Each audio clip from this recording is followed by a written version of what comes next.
Pakartoto įstatymo knyga, 30 skyrius nuo 19 eilutės. Mozė sako, šaukiu šiandien liudytojais dangų ir žemę, kad leidau tau pasirinkti gyvenimą ar mirtį, palaiminimą ar prakeikimą. Tad pasirink gyvenimą, kad būtum gyvas tu ir tavo palikonis, mylėtum viešpatį savo Dievą, klausytum jo balso ir glaustumėsi prie jo, nes jis yra tavo gyvenimas ir tavo dienų ilgumas, kad gyventum žemėje, kurią duoti viešpats prisiekė tavo tėvams. Tėve, dėkoju tau, kad suteikei man galimybę šiandien dalintis tavo žodžiu su šiais žmonėmis. Patep mane, Tėve, kad žodis, kurį aš kalbėsiu, būtų tinkamas, aktualus ir efektyvus. Suteik, Tėve, man žinią, kuri prasiskverbs tiesiai į centrinę problemos ar iššūkio vietą žmonių gyvenimuose, su kuria yra susidūrę tavo žmonės šiandien. Šventoji dvasia apreišk žmonėms žodį, kurie jie girdės šiandien, kad jie klausytųsi ir suprastų. Kalbėk jiems. Dėkoju už tai, ką darai mūsų tarpe. Amen. Aš norėčiau, kad šiandien, kai kalbėsim, tiesiog atvertumėt savo širdis Dievui. Mūsų Dievas nėra Dievas, kuris eikvoja žodžius veltui. Jis šneka iš savo širdies. Ir jis, kai žemėje atranda širdį, kur yra minkšta, širdis, kur yra atvira ir pasiruošusi priimti Dievo žodžio sėklą. Jūs žinote, Dievo žodis yra kaip sėkla. Kristus patarlėje šnekėjo apie 4 dirvas šitoje žemėje. 4 dirvas arba 4 širdies rūšis.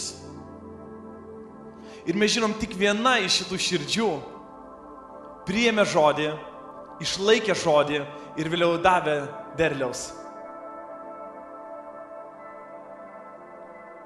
Kai girdi Dievo žodį, Dievas sėja į tavo gyvenimą. Ir kaip tikras geras ūkininkas, jisai tikisi derliaus iš tavo širdies. Dabar tikiuosi, bešnekant, šventoji dvasia tiesiog kalbės jums dalykus, kuriuos jums reikia atkreipti dėmesį savo gyvenime. Dievo žodis nėra filosofija. Filosofija ateina iš žmonių proto. Jono 1:1 sako, pradžioje buvo žodis ir tas žodis buvo pas Dievą. Per jį vis atsirado ir be jo neatsirado niekas, kas yra atsiradę. Pradžia graikiškai arčia reiškia ištakos, kilmė arba belaikė pradžia. Taigi šitoj belaikio pradžioj buvo Dievo žodis. Ir kiekvieną kartą, kai Dievas šneka į mūsų gyvenimus, jisai kūrė. Dabar žmogus, kadangi buvo sukurtas Dievo kvėpsniu, šitą dovaną kurti žemėje turime jūs ir aš. Ir pirmasis būdas, kaip mes kūrėme šitoj žemėje, per savo žodžius. Kiekvieną kartą, tardamas žodžius į savo gyvenimą, tu atpalaiduoji jėgą. Pasirinkimas mūsų yra, ar tai bus teigiama jėga, ar neigiama jėga, ar tai bus gėris, ar tai blogis, ar tai bus konstruktyvu, ar tai bus destruktyvu. Šitoje vietoje pasirinkimas yra mūsų. Kiekvieną kartą, kai tu ištari žodžius, ligoniai sveiksta. Ir ligoniai sveiksta ne dėl tavęs, bet dėl jo. Nes ne tu gydai ligonis, o jisai gydo ligonis.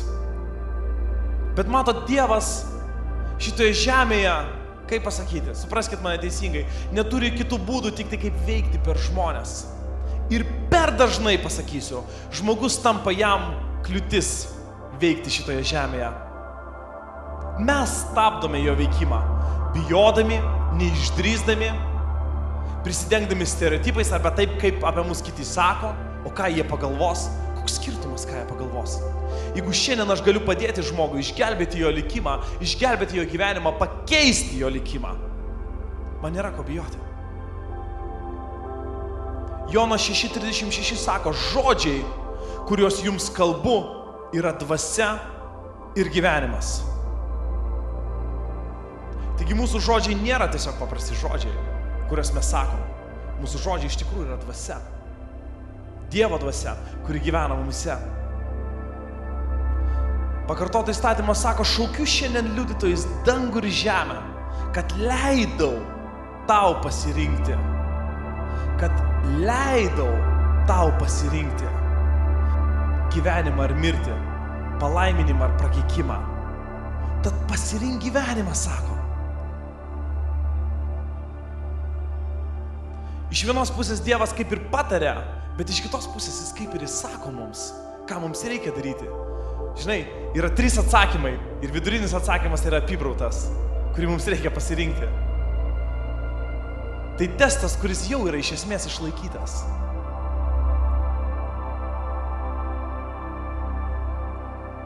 Dievas sako, pasirink gyvenimą, pasirinkdamas mane. Kodėl? Todėl, kad mūsų pasirinkimas gali priartinti arba atitraukti mus nuo Dievo. Dabar, kad labiau suprasti, apie ką čia šneka, mes pašnekėm apie tai, kas, pavyzdžiui, yra tamsa. Žinot, kad tamsa yra šviesos nebuvimas. Nėra tokios substancijos kaip tamsa. Už tai mirtis ir prakeikimas yra Dievo nebuvimas. Kai neturi Dievo savo gyvenime, tu automatiškai renkiesi kitą pusę. Už tai buvimas su Dievu yra palaiminimas ir gyvenimas. Ir ne kažkoks ten gyvenimas, bet gyvybė iš esmės. Pati substancija, kad šiandien tu esi gyvas žmogus, kad šiandien sėdi šitoje salėje ir tu suvoki, kad esi gyvas, tai yra Dievo dvasia gyva tavyje. Už tai rinkdamasis Dievą, tu nesirinki kažkokios fantastikos, kažkokio kosmoso nesuvokiančio, tu tiesiog grįžti į tai, kas jau iš esmės esi. Dievas sako, leidau tau pasirinkti. Gyvenimas, kurį mes gyvenime, jis netgi nėra mūsų. Šitą gyvenimą Dievas pažadėjo tėvams. Tai, kad šiandien esi bažnyčioje, nėra tavo nuopelnas. Galbūt tavo tėvai meldėsi už tave. Tu nežinai. Galbūt tavo proseneliai meldėsi už tave. Galbūt tavo prosenelis, sėdėdamas bunkeryje, kažkur tai meldėsi. Kad Lietuva vieną dieną būtų laisva. Ir galbūt aš jau negyvensiu laisvoje šalyje. Bet jeigu bent jau mano vaikai turi laisvą Lietuvą. Galbūt bažnyčios maldos grupė prameldinėjo tave. Dar tada, kai blaškeisi, nežinodamas, kas iš tikrųjų esi ir ko sieki. Sėdėjo pasninkų už tave, net nežinodami, kas tu toks esi. Ir štai šiandien tu atsirandi šitoje vietoje. Visiškai neatsitiktinai. Mes esam atsakymas į maldas, supraskit. Nei vienas dalykas, kurį tu darai dėl jo, nenueina veltui. Ir galbūt šiandien, ar būt netgi savo gyvenimo metu tu nepamatysiu vaisiaus, bet tavo jie pamatys. Aš jums tai pažadu, nes mes atsistojam ant pažado.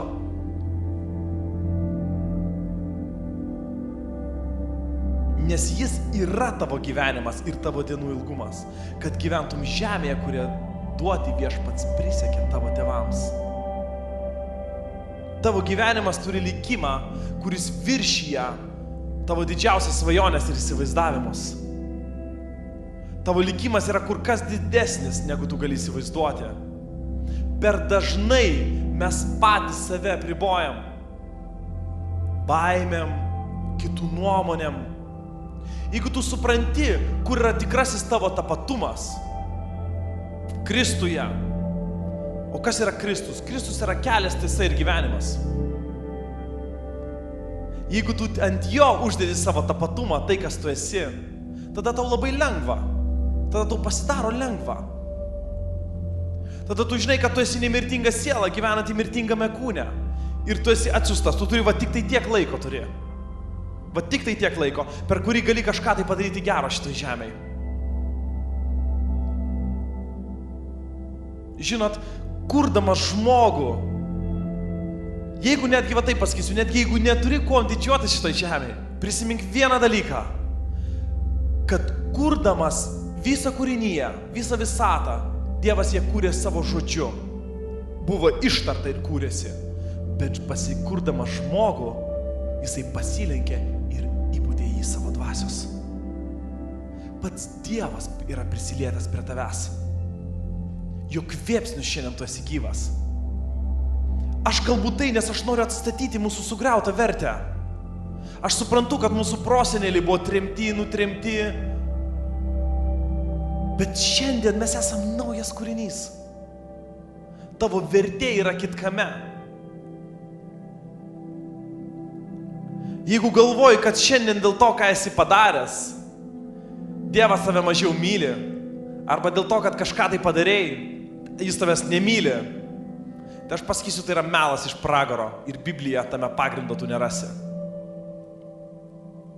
Nėra nieko, kas šiandien galėtų tave atskirti nuo jo, išskyrus tavo paties pasirinkimas.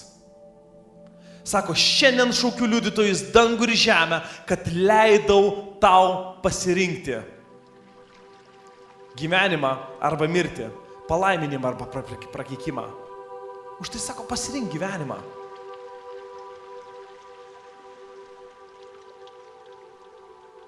Ar mes pasiruošę šiandien patikėti, kad Kristaus aukos prieš 2000 metų užteko, kad šiandien tu galėtum drąsiai gyventi šitą gyvenimą?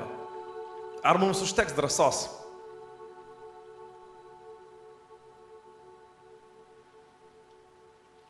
Jeigu mūsų išgelbėjimas, jeigu tavo sielos išgelbėjimas būtų bent kiek nors susijęs su tavo paties darbais šitoje žemėje, tai iš tikrųjų mums reikėtų atsisėsti, susidėti žaislus ir eiti į lauką ir stengtis būti tobuliems. Bet tai yra neįmanoma.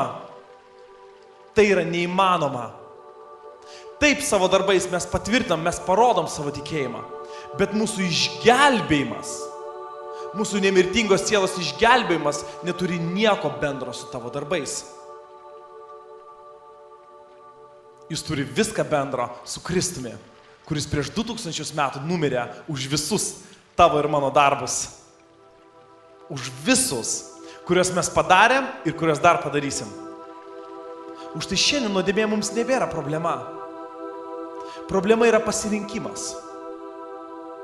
Štai kur šiandien iššūkio vieta, su kuria mes stovim susidūrę. Tai yra pasirinkimas. Viskas, kas yra šitoj žemė, tai yra pasirinkimas. Ir pasekmė. Dievas sako, pasirink gyvenimą, kad gyventum. Tavo pasirinkimas.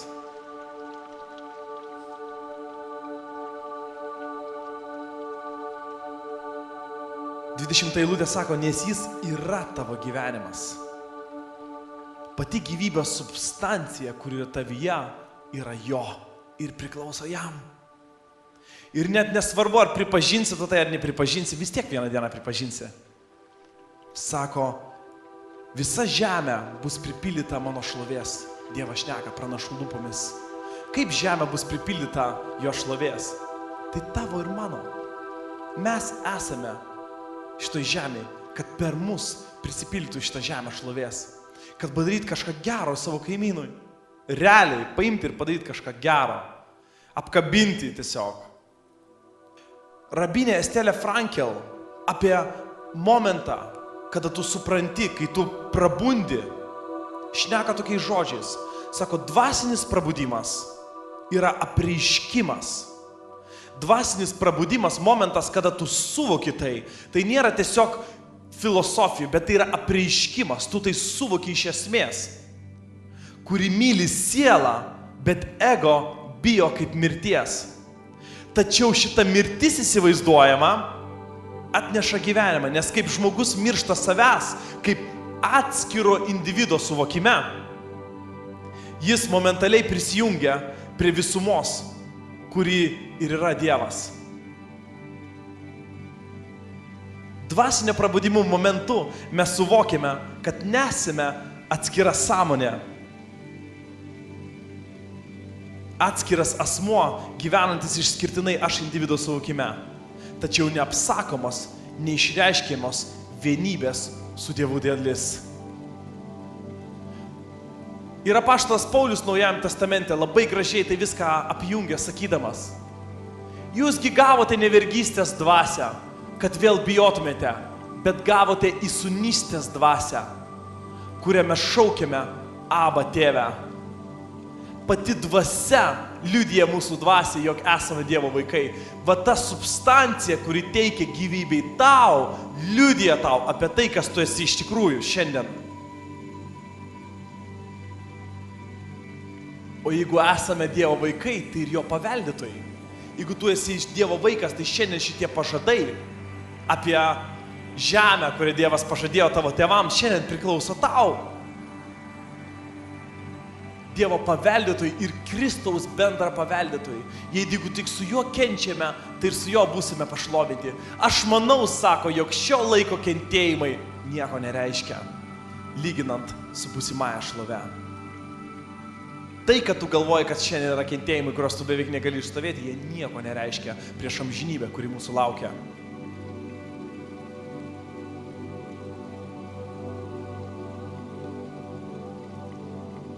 Lyginant juos, tai yra kentėjimus su būsimąja šlove, kuri mumise bus apreikšta.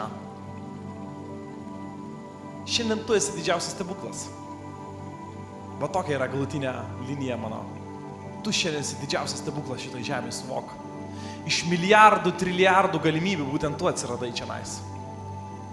Kodėl nepasinaudota galimybė ir neišgyventi šito gyvenimo iš tikrųjų pilnai? Kodėl nepaimti ir iš tikrųjų šito gyvenimo nenugyventi vertai to? Kad vieną dieną, kai aukščiausias tave pakvies pas save būti, ir iš viso tavo gyvenimo tavyje bus išlikę tik prisiminimai apie tai, ką tu čia veikėjai, tai pagalvok, ką tu prisiminsi. Čia yra retorinis klausimas. O apaštalas Paulius labai gražiai šneka. Kūrinija su ilgesiu laukia, kada bus apreikšti Dievo sūnus ir dukros. Kūrinija su ilgesiu laukia, kada bus apreikšti Dievo sūnus ir dukros. Ką tai reiškia? Kad žmonės aplink tave, sąmoningai ar nesąmoningai, nori jie to ar nenori, jie laukia, kol tu apsireikši būtent toksioje šviesoj. Drąsiai, nuoširdžiai, su meile ir tikrų rūpesčių. Jie laukia. Jie laukia. Nes Kristus sakė, aš atėjau atnešti gyvenimo ir gyvenimo apsčiai. Ir šiandien šitą gyvybę eina per jūs. Aleliuja.